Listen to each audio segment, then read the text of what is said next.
Now, this story, Tshwane Ambulances are back on the road. This after a 2-week halt because of a license dispute with the Gauteng government. Gauteng wants to manage all ambulance services while the city of Tshwane wants to operate its own. Tshwane has now been granted an interim license for a limited period of time.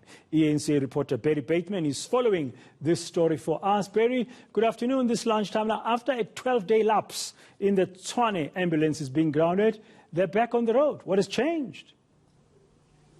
Yeah, good afternoon, Dan. I'll take you back about 3 weeks, or 2 weeks rather, when we ran that first story when the service had been interrupted. The city of Tshwane telling us that this was an ongoing dispute. There had been some agreement that was reached in the middle of last year. You'll recall that was during the height of the COVID-19 first wave, that the Tshwane Emergency Services ambulance service would continue to provide a service in the city of Tshwane. The city telling us that there was some agreement that was reached in January this year that this arrangement would continue for another 12 months while the city puts together its application for an operating license.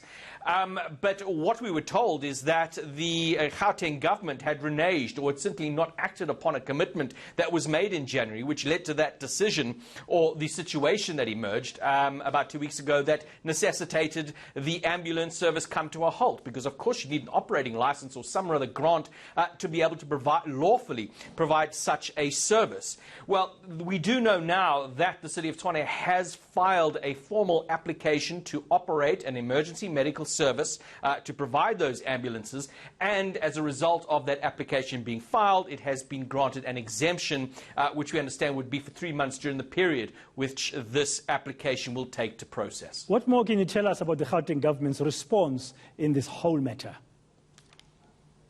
Well, the Gauteng government's quite adamant, firstly saying that there was no lapse in any ambulance services in Tshwane because such ambulance services is provided for by the Gauteng Provincial Department.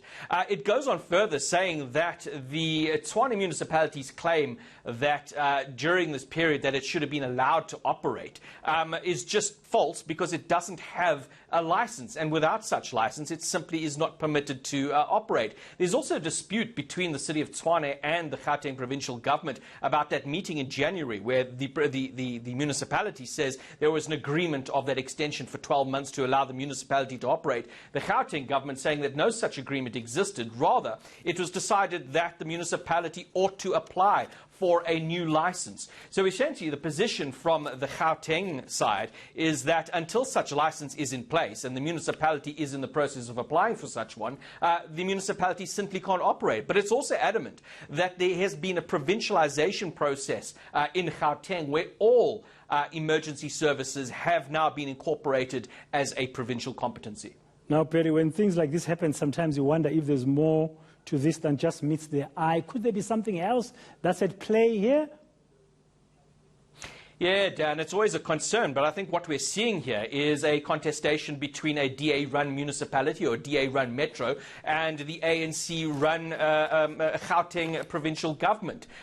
You know, we get told that, and we see this quite often, where certain services want to be conducted, and there's a centralization at one particular level. Here we have the centralization of these services at a provincial level, but you've got the DA-run municipality saying, no, thank you. We've got this service. We don't rely on any funds coming from the Gauteng government, and we would like to do it on our own. Now, the Gauteng government saying, but we can provide this service. The DA-run municipality, on the other hand, saying just in this 12-day lapse, there was an incident in Centurion where a family had called for help from the Gauteng Provincial Service, but they were told that they were 14 on the list. But I think the bottom line here, Dan, is why can there not be some kind of agreement between these two services? The Tshwane municipality has 90 ambulances and over 300 staff.